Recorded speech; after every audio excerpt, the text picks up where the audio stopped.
पातशाह धन गुरु ग्रंथ साहिब सच्चे पातशाह जी की पावन गोद विच जुड़ मिल बैठ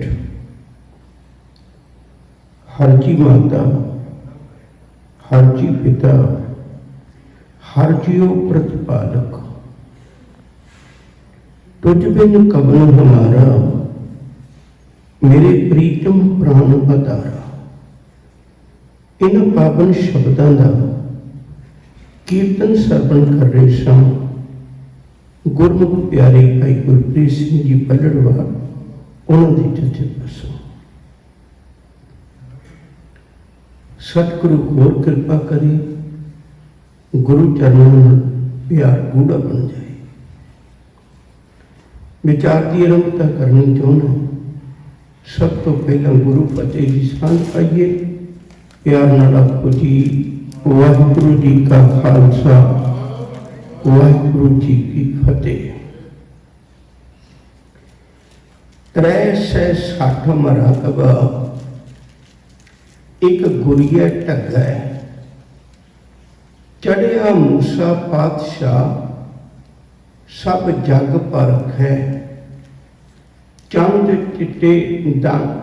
चिट्टे बड़ हाथियां कौ किट वर्गै, रुत पछाती बगलियां कट घाड़ी अगै। एही कीती मूसिया किन करी न अगै, एही कीती मूसिया किन करी न अगै।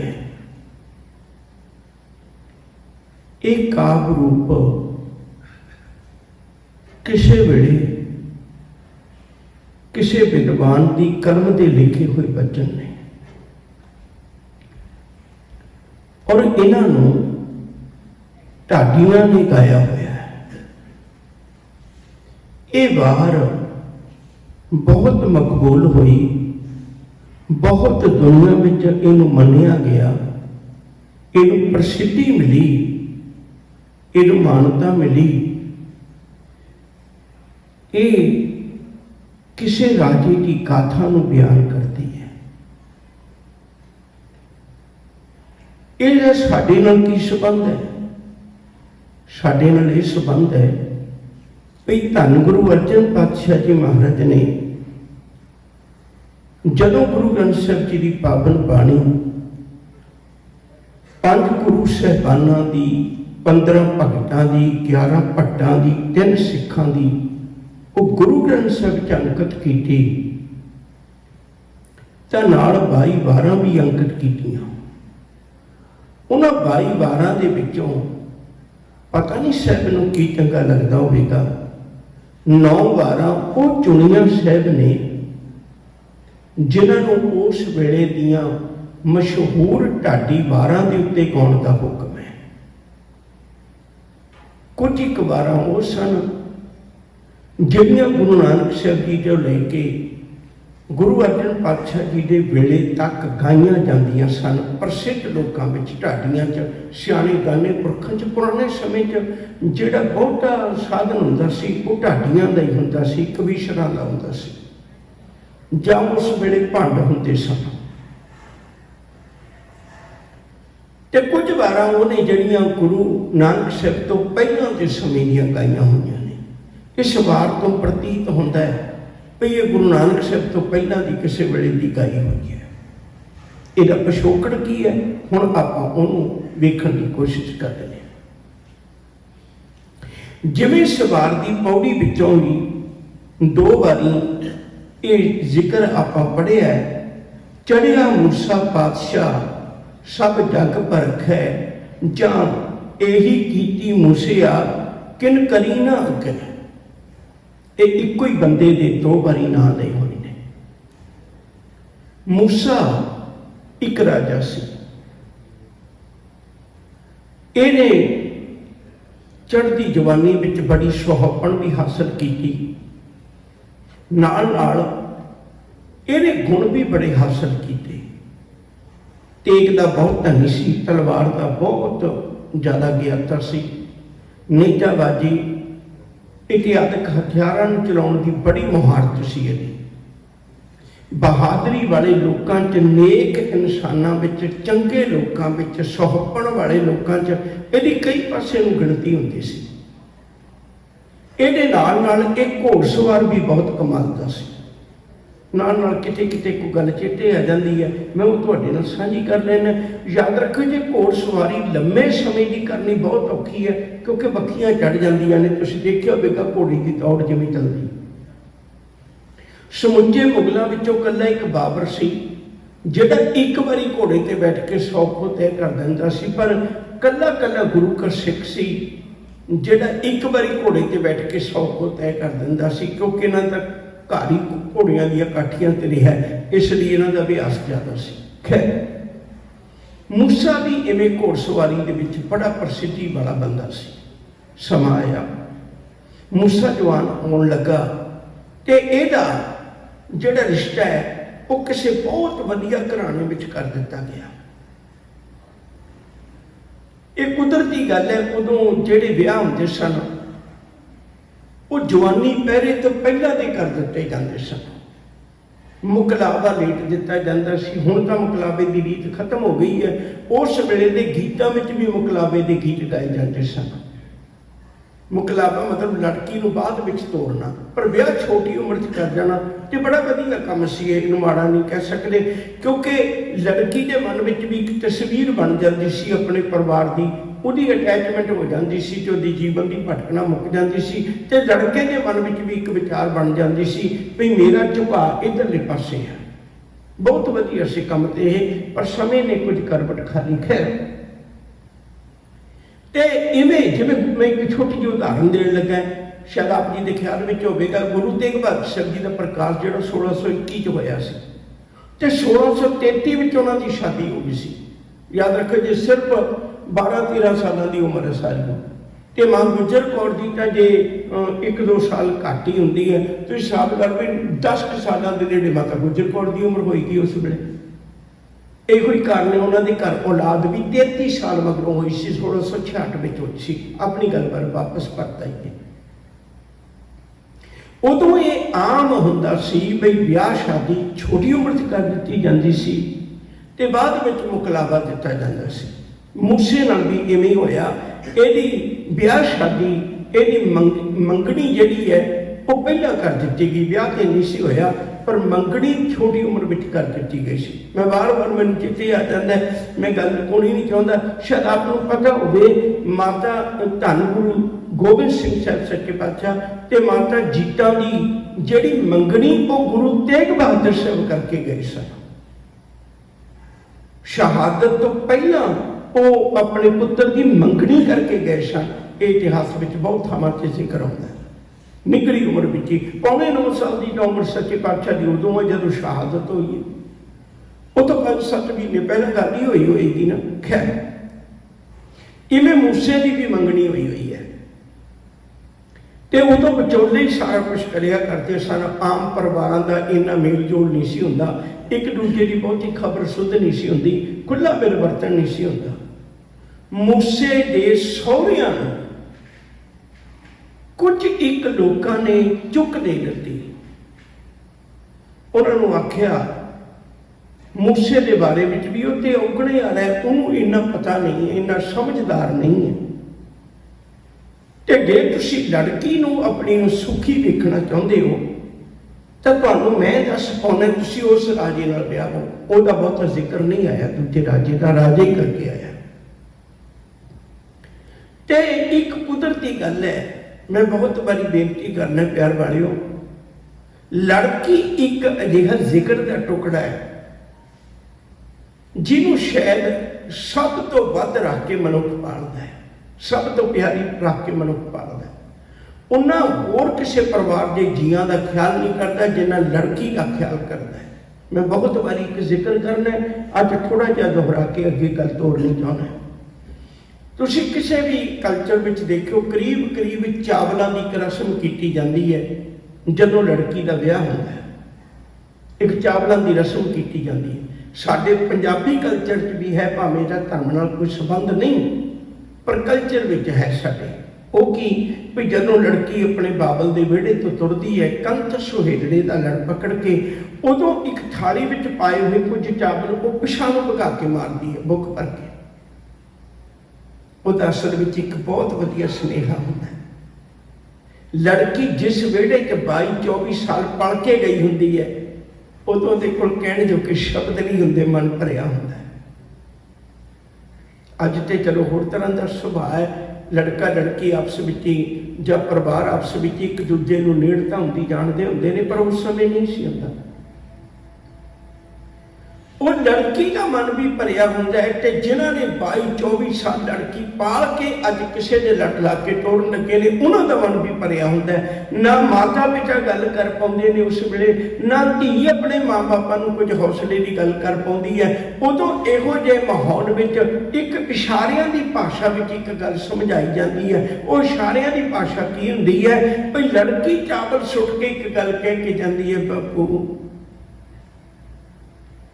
बाकी फसलां जिथे जमदियां ने उत्थे ही जवान होंदियां ने ते उत्थों ही अपने मालिक के घर आ जांदियां ने। कणक है जिथे बीजी है उत्थे ही वड्डी होई, उत्थों ही उन्होंने वढ के मालिक किसान अपने घर ले गया। पर एक कल्ले चावलों की खेती है, झोने की खेती है, जिहदी पनीरी किसी होर थां ते लाई जाती है। याद रखो जे वड्डी होके पुट के किसी होर खेत में लाई जाती है। मान लो धी जान लगे एक गल कहती, बापू मैं जम्मी पली तो तेरे विहड़े विच सां, पर जदों मैं जवान हुई तो मैनू तेरे खेत विच पुट के किसी बगाने खेत विच जिन्हों मैं जानती नहीं उस खेत विच ला दिता जाना है।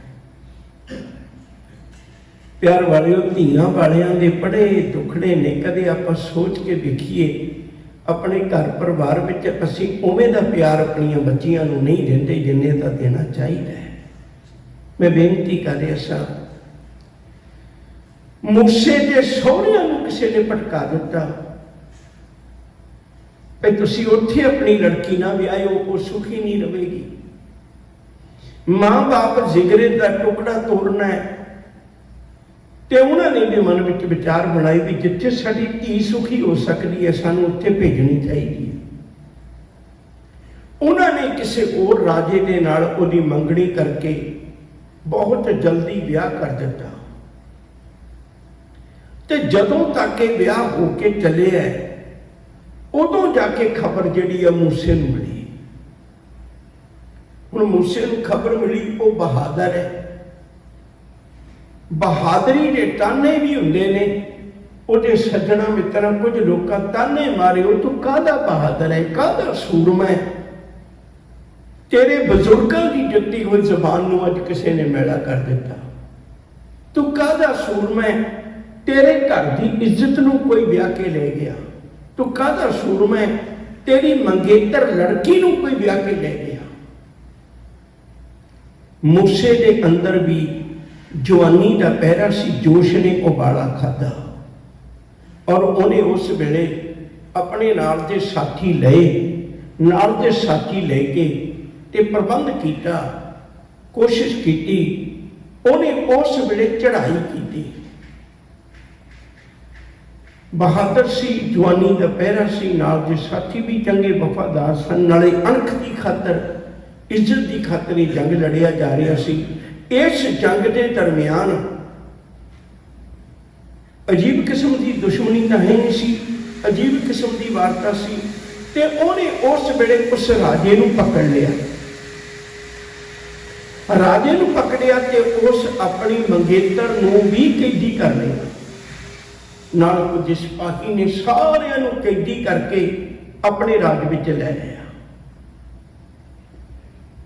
राज विच लिया के फिर उन्हें कुछ जाने लोग इकट्ठे किए, भरिया दरबार, कुछ सियाणे लोग इकट्ठे किए जिहड़े चंगी सूझबूझ वाले सन।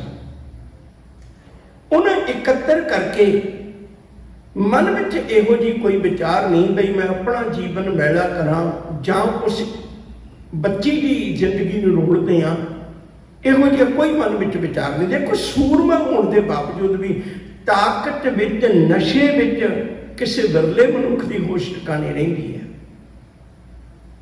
ताकत का नशा बहुत, बाकी सारे नशे ने वो कदे ना कदे उतर जाते हैं, ताकत का नशा उतरदा नहीं, बराबर रहिंदा है। ये होश ही नहीं आउण दिंदा मनुख।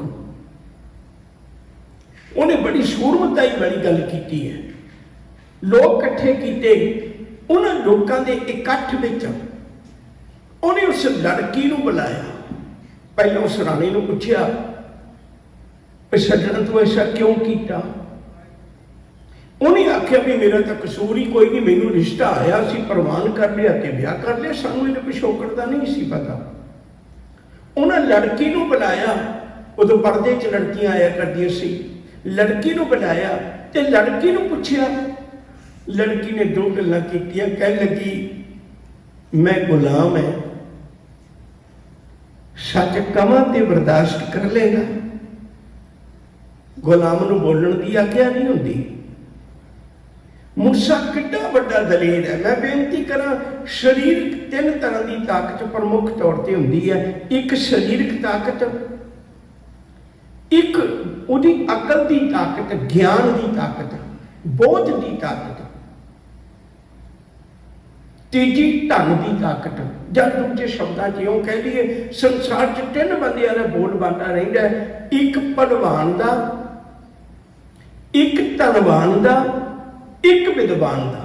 इन्हां तीन बंदियां दा बोल बाला दुनिया च बहुता रहिंदा है। धनवान नूं भी बहुत लोग सलामा करते हैं, बट जिहड़ा बलवान है, बल ताकत वाला भलवान कह लो या बलवान कह लो, दोवें इक्को शब्द ने, उन्होंने भी संसार बड़ी नमस्कार करता है।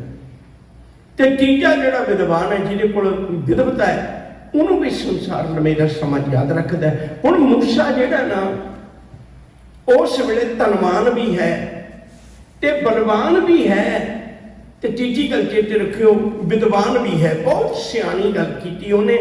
उस वेले बुलाया लड़की नूं, कह लगे तू दस की कहना चाहनी है? उन्हें आख्या मैं पहला पिता दी घर सी, पहला रिश्ता तेरे नाल कर दिता, उदों मैं कुछ ना कह सकी। दूजा रिश्ता उन्हें इस पति नाल कर दिता, मैं उदों भी कुछ ना कह सकी। मेरे मन में जो सी वो मैं अंदर ही गल ले गई। ਇਹਦੇ ਨਾਲ ਵਿਆਹ ਕੇ ਚਲੇ ਗਈ। ਕਹਿਣ ਲੱਗੇ ਇਹ ਤੇ ਗੱਲਾਂ ਹੋ ਗਈਆਂ ਪੁਰਾਣੀਆਂ, ਤੂੰ ਹੁਣ ਦੱਸ ਕੀ ਫੈਸਲਾ ਕਰਨਾ ਚਾਹੁੰਦੀ ਹੈ? ਉਹਨੇ ਬੜੀ ਗਜਬ ਦੀ ਗੱਲ ਕਹੀ। ਕਹਿਣ ਲੱਗੀ ਮੈਂ ਪਹਿਲਾਂ ਕਹਿਣੀ ਵੀ ਮੈਂ ਗੁਲਾਮ ਹੈ, ਹੁਣ ਤੇਰੀ ਗੁਲਾਮ ਬਣੀ ਹੋਈ ਹੈ, ਸੱਚ ਸੁਣਨਾ ਚਾਹੇਗਾ? ਉਹਨੇ ਆਖਿਆ ਸੱਚ ਸੁਣਾਂਗਾ। ਕਹਿਣ ਲੱਗੀ ਫਿਰ ਜੇ ਸੱਚ ਸੁਣਨਾ ਚਾਹੁੰਦਾ ਹੈ ਨਾ, ਮੈਂ ਜਿਹਦੇ ਨਾਲ ਵਿਆਹੀ ਹੈ मैं ਉਹਦੇ ਘਰ ਹੀ ਜਾਣਾ ਚਾਹੁੰਦੀ ਹਾਂ। मूसे ने एक पल लाया है, उस वे फैसला ले लिया।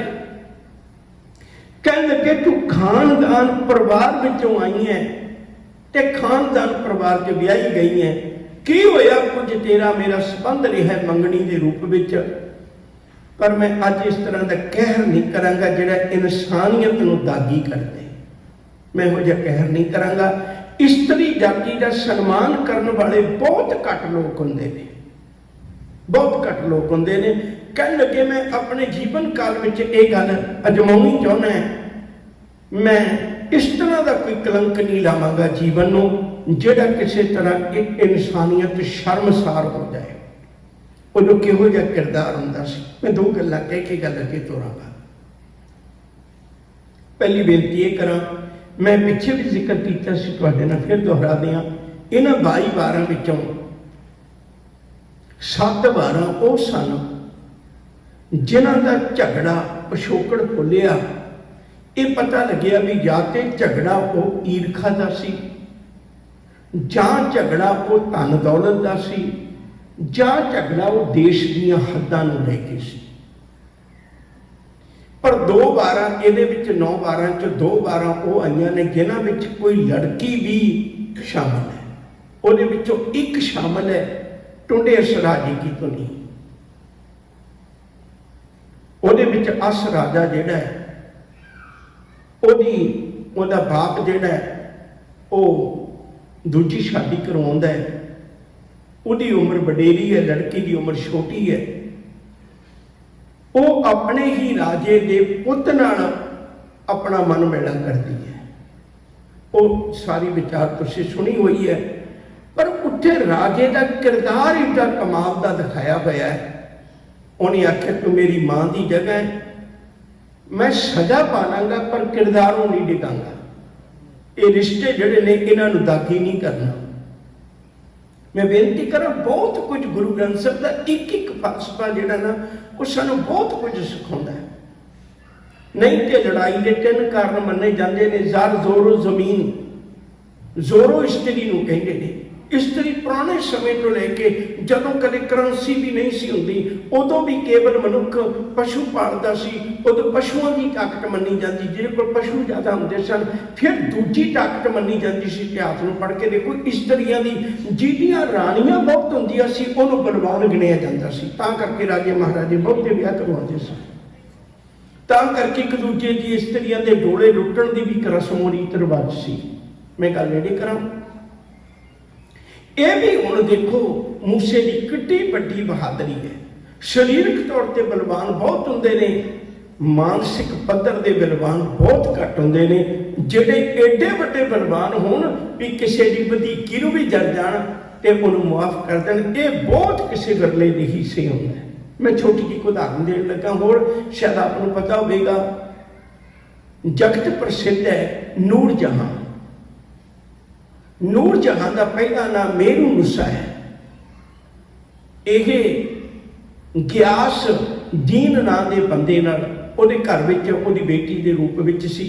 ਉਹਦੀ ਬੇਟੀ ਸੀ, ਵੱਡੀ ਹੋਈ, ਵਿਆਹੀ ਗਈ ਅਫਗਾਨ ਖਾਨ ਨਾਲ, ਜਿਹੜਾ ਕਸ਼ਮੀਰ ਦੇ ਇਲਾਕੇ ਵਿੱਚ ਸੀ। ਉਸ ਅਫਗਾਨ ਖਾਨ ਨੂੰ ਕੁਝ ਕੁ ਵਿਦਵਾਨਾਂ ਦੀ ਰਾਏ ਹੈ, ਅਫਗਾਨ ਖਾਨ ਨੂੰ ਮਰਵਾ ਕੇ, ਜਿਉਂਦਿਆਂ ਜੀ ਮਰਵਾ ਕੇ, ਇਹਨੂੰ ਨੂਰ ਜਹਾਂ ਨੂੰ, ਮੇਰੂ ਨੂਸਾ ਨੂੰ, ਇਹਨੂੰ ਜਹਾਂਗੀਰ ਬਾਦਸ਼ਾਹ ਲੈ ਕੇ ਆਇਆ ਸੀ। ਇਹੋ ਜਿਹੇ ਵੀ ਲੋਕ ਨੇ ਜਿਹੜੇ ਕਿਸੇ ਦੇ ਵਸ ਦੇ ਘਰ ਨੂੰ ਉਜਾੜ ਕੇ ਇਹ ਉਹ ਕਰਦੇ ਨੇ, ਪਰ ਉਹਨਾਂ ਦਾ ਨਾਂ ਤਦ ਹੀ ਇਹੋ ਜਿਹੇ ਨੇਕ ਬੰਦਿਆਂ ਵਿੱਚ ਨਹੀਂ ਆਉਂਦਾ। ਗੁਰੂ ਗ੍ਰੰਥ ਸਾਹਿਬ ਜੀ ਜਿਹਦਾ ਮੂਸੇ ਦਾ ਨਾਂ ਚੜਿਆ ਹੈ, ਯਾਦ ਰੱਖੋ, ਸਾਡੀ ਤੁਹਾਡੀ ਅੱਖ ਧੋਖਾ ਖਾ ਸਕਦੀ ਹੈ। ਭਾਈ ਗੁਰਦਾਸ ਦੇ ਹੱਥ ਪਕੜਾਈ ਹੋਈ ਕਲਮ, ਭਾਈ ਗੁਰਦਾਸ ਦੇ ਹੱਥ ਪਕੜਾਈ ਹੋਈ ਕਲਮ ਗੁਰੂ ਅਰਜਨ ਪਾਤਸ਼ਾਹ ਜੀ ਮਹਾਰਾਜ ਦੀ, ਗੁਰੂ ਅਰਜਨ ਪਾਤਸ਼ਾਹ ਦੀ ਦੀਰਘ ਦ੍ਰਿਸ਼ਟੀ ਇਹ ਕਦੇ ਧੋਖਾ ਨਹੀਂ ਖਾ ਸਕਦੀ। ਉਹਨਾਂ ਉਸ ਕਿਰਦਾਰੀ ਬੰਦੇ ਦੀ ਗੱਲ ਕੀਤੀ ਹੈ ਜਿਹਦੇ ਨਾਲ ਮੇਰੇ ਸਿੱਖ ਨੂੰ ਕੁਝ ਉਪਦੇਸ਼ ਮਿਲੇ। ਇਹ ਨਾ ਹੋਵੇ ਭਈ ਉਹ ਵਿਕਾਰਾਂ ਵਾਲੇ ਪਾਸੇ ਚਲਾ ਜਾਏ। ਇਹ ਮੂਸੇ ਦੀ ਵਿਚਾਰ ਪੜ੍ਹਦੇ ਆ, ਸਾਨੂੰ ਇਹ ਪਤਾ ਲੱਗਦਾ ਹੈ ਭਈ ਸਾਨੂੰ ਵੀ ਆਪਣਾ ਕਿਰਦਾਰ ਬਣਾ ਕੇ ਰੱਖਣਾ ਚਾਹੀਦਾ ਹੈ। ਮੈਂ ਗੱਲ ਨਹੀਂ ਕਰਾਂ, ਜਦੋਂ ਮੂਸੇ ਨੇ ਗੱਲ ਪੁੱਛੀ ਉਸ ਲੜਕੀ ਨੂੰ, ਉਹਨੇ ਆਖਿਆ ਵੀ ਜਿਹਦੇ ਨਾਲ ਮੈਂ ਹੁਣ ਵਿਆਹੀ ਗਈ ਹਾਂ ਨਾ, ਠੀਕ ਹੈ, ਤੂੰ ਗੁਲਾਮ ਬਣਾ ਕੇ ਮੈਨੂੰ ਲੈ ਆਇਆ, ਜੰਗ 'ਚ ਜਿੱਤ ਕੇ ਲੈ ਆਇਆ, ਇਸ ਵੇਲੇ ਮੈਂ ਤੇਰੇ ਗੁਲਾਮ ਹੈ, ਤੂੰ ਮੇਰੀ ਜ਼ਿੰਦਗੀ ਨੂੰ ਵੀ ਦਾਗੀ ਕਰ ਸਕਣਾ, ਤੂੰ ਮੇਰੀ ਇੱਜ਼ਤ ਨੂੰ ਵੀ ਦਾਗੀ ਕਰ ਸਕਣਾ। ਪਰ ਇਹ ਗੱਲ ਚੇਤਾ ਰੱਖੀ, ਪਤਨੀ ਮੈਂ ਉਸੇ ਦੇ ਘਰ ਬਣ ਕੇ ਜਾਣਾ ਚਾਹੁੰਦੀ ਹੈ, ਮੈਂ ਜਿਹਦੇ ਨਾਲ ਵਿਆਹੀ ਹਾਂ। ਮੂਸੇ ਨੇ ਉਸੇ ਵੇਲੇ ਇਸ ਗੱਲ ਦੀ ਕਦਰ ਕੀਤੀ ਵੀ ਤੂੰ ਮੇਰੇ ਸਾਹਮਣੇ ਕਮ ਸੇ ਕਮ ਸੱਚ ਬੋਲਿਆ, ਤੂੰ ਕੂੜ ਨਹੀਂ ਬੋਲਿਆ, ਤੂੰ ਝੂਠ ਨਹੀਂ ਬੋਲਿਆ, ਮੇਰੀ ਗੁਲਾਮੀ ਨਹੀਂ ਕੀਤੀ, ਮੇਰੀ ਖੁਸ਼ਾਮਦ ਨਹੀਂ ਕੀਤੀ, ਮੇਰੀ ਗੱਲ ਤੋਂ ਪ੍ਰਭਾਵਿਤ ਨਹੀਂ ਹੋਈ, ਬਲਕਿ ਜਿਹਦੇ ਲੜ ਤੈਨੂੰ ਮਾਪਿਆਂ ਲਾ ਕੇ ਤੋਰਿਆ, ਅੱਜ ਤੂੰ ਆਪਣੇ ਬਾਪ ਦੀ ਪੱਗ ਨੂੰ ਵੀ ਰੱਖ ਲਿਆ, ਅੱਜ ਤੂੰ ਆਪਣੇ ਪਤੀ ਦੀ ਪੱਗ ਨੂੰ ਵੀ ਰੱਖ ਲਿਆ। ਮੈਂ ਛੋਟੀ ਜਿਹੀ ਉਦਾਹਰਨ ਫਿਰ ਦੇਣ ਲੱਗਾ, ਫਿਰ ਆਪਣੀ ਗੱਲ ਵੱਲ ਆਉਣਾ। ਪਿਆਰ ਵਾਲਿਓ, ਮੈਂ ਬਹੁਤ ਵਾਰੀ ਬੇਨਤੀ ਕਰਨਾ, ਕਿਤੇ ਕਥਾ ਹੈ ਜਿਹੜੀ ਉਹ ਅਸੀਂ ਆਪਣੇ ਧੀਆਂ ਬੱਚਿਆਂ ਨੂੰ ਸੁਣਾਇਆ ਕਰੀਏ, ਤੇ ਮੈਨੂੰ ਪੂਰਨ ਆਸ ਹੈ ਵੀ ਅੱਜ ਕਿਸੇ ਮਾਂ ਬਾਪ ਨੂੰ ਫਿਰ ਮੂੰਹ ਨੀਵਾਂ ਕਰਕੇ ਨਹੀਂ ਬੈਠਣ ਦੀ ਲੋੜ ਪਏਗੀ। ਬਦਕਿਸਮਤੀ ਹੁੰਦੀ, ਪਹਿਲਾਂ ਅਸੀਂ ਸਿੱਖਿਆ ਨਹੀਂ ਦਿੰਦੇ, ਜਦੋਂ ਸਿੱਖਿਆ ਸਿਰੋਂ ਪਾਣੀ ਲੰਘ ਜਾਂਦਾ ਉਦੋਂ ਫਿਰ ਅਸੀਂ ਬਾਅਦ ਵਿੱਚ ਪਛਤਾਉਂਦੇ ਹਾਂ। ਮੈਂ ਉਦਾਹਰਨ ਦੇਣ ਲੱਗਾ, ਸਮੇਂ ਮੁਤਾਬਕ ਆਪਾਂ ਸਮਾਪਤੀ ਕਰਨੀ ਹੈ। ਜਦੋਂ ਅਨੰਦਪੁਰ ਸਾਹਿਬ ਨੂੰ ਗੁਰਦੇਵ ਸੱਚੇ ਪਾਤਸ਼ਾਹ ਨੇ ਛੱਡਿਆ, ਗੁਰੂ ਕਲਗੀਧਰ ਪਾਤਸ਼ਾਹ ਨੇ, ਉਦੋਂ ਟੁਕੜੀਆਂ ਦੇ ਰੂਪ ਵਿੱਚ ਸਿੱਖਾਂ ਦੇ ਜਥੇ ਬਣਾ ਦਿੱਤੇ ਸਨ। ਅੱਗੇ ਅੱਗੇ ਜਥਾ ਜਾ ਰਿਹਾ ਸੀ ਭਾਈ ਬਚਿੱਤਰ ਸਿੰਘ ਦਾ, ਮਲਕਪੁਰ ਰੰਗੜਾਂ ਦੇ ਕੋਲ ਆ ਕੇ, ਇਹਦੇ 100 ਸਿੰਘ ਇਹਦੇ ਨਾਲ ਹੈ। ਜਾਂ 100 ਦਾ ਜਥਾ ਹੈ। ਉਹਦੇ ਵਿੱਚੋਂ ਬਹੁਤੇ ਸਿੰਘ ਸ਼ਹੀਦ ਹੋ ਗਏ। ਭਾਈ ਬਚਿੱਤਰ ਸਿੰਘ ਸਖਤ ਜ਼ਖਮੀ ਹੈ, ਬੇਹੋਸ਼ੀ ਦੀ ਹਾਲਤ ਵਿੱਚ ਹੈ, ਖੂਨ ਬਹੁਤਾ ਵਹਿ ਗਿਆ ਹੈ। ਨੱਕ ਦੇ ਕੋਲ ਉਂਗਲਾਂ ਕਰਕੇ ਵੇਖੀਆਂ, ਸਰਦੀ ਦੇ ਦਿਨ ਸੀ, ਨਿੱਘਾ ਸਾਹ ਹੁੰਦਾ ਤਾਂ ਪਤਾ ਲੱਗ ਗਿਆ ਵੀ ਹਜੇ ਸਾਹ ਚੱਲਦੇ ਨੇ, ਟੁੱਟ ਟੁੱਟ ਕੇ ਸਾਹ ਹੁੰਦਾ ਹੈ। ਬਾਬਾ ਅਜੀਤ ਸਿੰਘ ਗੁਰੂ ਕਲਗੀਧਰ ਪਾਤਸ਼ਾਹ ਦੇ ਵੱਡੇ ਪੁੱਤਰ ਨੇ, ਇੱਕ ਬੁੱਢਾ ਸਿੰਘ ਨੇ, ਇਹਨਾਂ ਨੇ ਉਸ ਵੇਲੇ ਘੋੜੇ ਤੇ ਆਪਣੇ ਤੇ ਪਿੱਛੇ ਲੱਦਿਆ ਕਹਿ ਲਈਏ, ਬਿਠਾਉਣਾ ਤੇ ਔਖਾ ਸੀ, ਲੈ ਕੇ ਉਹ ਨਿਹੰਗ ਖਾਂ ਦੇ ਕੋਲ, ਕੋਟਲਾ ਨਿਹੰਗ, ਉੱਥੇ ਆ ਗਏ। ਨਿਹੰਗ ਖਾਂ ਦੇ ਘਰ ਆ ਕੇ ਅਲਿਫ ਖਾਂ ਲਿਖਿਆ ਵਿਦਵਾਨਾਂ ਨੇ, ਤੇ ਉਹਨੇ ਆ ਕੇ ਤਲਾਸ਼ੀ ਲੈਣੀ ਚਾਹੀ ਜਦੋਂ ਖਬਰ ਸੁਧ ਮਿਲੀ। ਥੋੜੀ ਇਕਾਗਰਤਾ ਬਣਾਓ, ਮੇਰੀ ਬੇਨਤੀ। ਜਦੋਂ ਇਹ ਉਹਨਾਂ ਨੇ ਆ ਕੇ ਤਲਾਸ਼ੀ ਲੈਣੀ ਸ਼ੁਰੂ ਕੀਤੀ ਤੇ ਗੁਰੂ ਗੋਬਿੰਦ ਸਿੰਘ ਸੱਚੇ ਪਾਤਸ਼ਾਹ ਜਾ ਚੁੱਕੇ ਸਨ, ਤੇ ਉਹਨਾਂ ਆਖਿਆ ਵੀ ਇਸ ਕਮਰੇ ਦੀ ਤਲਾਸ਼ੀ ਨਾ ਲਿਓ। ਕਹਿੰਦੇ ਕਿਉਂ? ਕਹਿੰਦੇ ਇੱਥੇ ਮੇਰੀ ਧੀ ਤੇ ਜਵਾਈ ਨੇ। ਉਹਨਾਂ ਆਖਿਆ ਨਹੀਂ, ਇਸ ਕਮਰੇ ਦੀ ਵੀ ਤਲਾਸ਼ੀ ਲੈਣੀ ਹੈ। ਉਸ ਨਿਹੰਗ ਖਾਂ ਦੀ ਧੀ ਮੁਮਤਾਜ ਬਚਿੱਤਰ ਖਾਂ ਦੇ ਜ਼ਖਮਾਂ ਦਾ ਇਲਾਜ ਕਰ ਰਹੀ ਸੀ। ਜਦੋਂ ਉਹਨੇ ਉਹ ਬੂਹਾ ਖੋਲ ਕੇ ਵੇਖਿਆ, ਉਹਨੇ ਵੇਖਿਆ ਕਿ ਲੜਕੀ ਤੇ ਇੱਕ ਲੜਕਾ ਵਾਕਈ ਇਸ ਕਮਰੇ 'ਚ ਨੇ, ਤੇ ਉਹਨੇ ਉਸੇ ਵੇਲੇ ਚਲੇ ਗਏ। ਬਚਿੱਤਰ ਸਿੰਘ ਚੜ੍ਹਾਈ ਕਰ ਗਿਆ। ਜਦੋਂ ਚੜ੍ਹਾਈ ਕੀਤਾ, ਉਹਦੇ ਕੋਲ ਬੈਠ ਕੇ ਮੁਮਤਾਜ ਬਹੁਤ ਰੋਈ, ਬਹੁਤ ਰੋਈ। ਨਿਹੰਗ ਖਾਂ ਕਹਿੰਦੇ, ਧੀਏ ਤੂੰ ਤਾਂ ਬਹੁਤ ਸੇਵਾ ਕੀਤੀ, ਸਿੰਘ ਚੜ੍ਹਾਈ ਕਰ ਗਿਆ, ਸ਼ਹਾਦਤ ਦਾ ਜਾਮ ਪੀ ਗਿਆ, ਸ਼ਹੀਦਾਂ ਨੂੰ ਨਹੀਂ ਰੋਈਦਾ। ਉਹ ਕਹਿਣ ਲੱਗੀ, ਪਿਤਾ ਮੈਂ ਸ਼ਹੀਦਾਂ ਨੂੰ ਨਹੀਂ ਰੋਂਦੀ। ਕਹਿੰਦੇ ਫਿਰ ਕਿਹਨੂੰ ਰੋਣੀ ਹੈ, ਕਿਉਂ ਰੋਣੀ ਹੈ ਨਾ? ਕਹਿਣ ਲੱਗੀ ਮੈਂ ਤੇ ਤਾਂ ਰੋਣੀ ਹੈ, ਤੂੰ ਮੈਨੂੰ ਆਪ ਆਪਣੇ ਹੱਥੀਂ ਬਸੀ ਪਠਾਣਾ ਦੇ ਅਫਗਾਨ ਖਾਨ ਨਾਲ ਮੰਗਿਆ ਸੀ।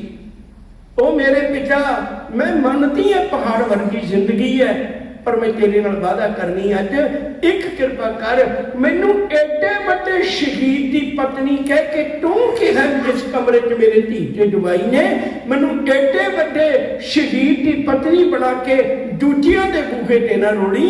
ਇੱਕ ਕਿਰਪਾ ਕਰ, ਮੈਨੂੰ ਇਹਦੀ ਉਹ ਪਤਨੀ ਰਹਿਣ ਦੇ। ਮੈਂ ਵਾਅਦਾ ਕਰਨੀ ਗੁਰੂ ਗੋਬਿੰਦ ਸਿੰਘ ਦੀ ਪੱਗ ਨੂੰ, ਮੈਂ ਵਾਅਦਾ ਕਰਨੀ ਬਚਿੱਤਰ ਸਿੰਘ ਦੀ ਪੱਗ ਨੂੰ, ਮੈਂ ਵਾਅਦਾ ਕਰਨੀ ਤੇਰੀ ਪੱਗ ਨੂੰ ਕਦੇ ਦਾਗ ਨਹੀਂ ਲੱਗਣ ਦਿਆਂਗੀ। ਇਹ ਪੁਰਾਣੇ ਸਮੇਂ ਦੀ ਗੱਲ ਨਹੀਂ, ਅਜੋਕੇ ਸਮੇਂ 'ਚ ਸਤਵੰਤ ਸਿੰਘ ਦੀ ਸਿੰਘਣੀ ਸੁਰਿੰਦਰ ਕੌਰ ਨੇ ਫੋਟੋ ਨਾਲ ਆਨੰਦ ਕਾਰਜ ਕਰਵਾਏ ਸਨ। ਜ਼ਿੰਦਗੀ ਪਰ ਕੁਆਰਾ ਡੋਲਾ ਲੈ ਕੇ ਦੁਨੀਆ ਤੋਂ ਚਲੇ ਗਈ, ਇਹ ਕਿਰਦਾਰੀ ਜੀ ਬੰਨੇ। ਤੇ ਬੇਨਤੀ ਕਰ ਰਿਹਾ ਸਾਂ, ਮੂਸੇ ਨੇ ਉਹਨੂੰ ਗਹਿਣੇ ਤੇ ਕੱਪੜੇ ਦੇ ਕੇ ਉਸ ਰਾਜੇ ਨਾਲ ਤੋੜ ਦਿੱਤਾ।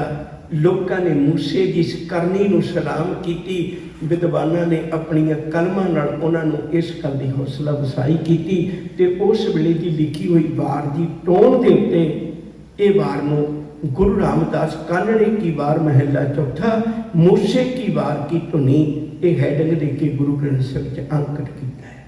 ਇੰਨੀ ਬੇਨਤੀ ਕਬੂਲ। ਅੱਜ ਇਹ ਵਾਰਾਂ ਦੀ ਲੜੀ ਸਮਾਪਤ ਹੈ। ਕੱਲ ਨੂੰ ਕੋਈ ਨਵੀਂ ਲੜੀ ਸ਼ੁਰੂ ਕਰਾਂਗੇ। ਭੁੱਲਾਂ ਦੀ ਖਿਮਾ, ਪਿਆਰ ਨਾਲ ਆਖੋ ਜੀ ਵਾਹਿਗੁਰੂ ਜੀ ਕਾ ਖਾਲਸਾ, ਵਾਹਿਗੁਰੂ ਜੀ ਕੀ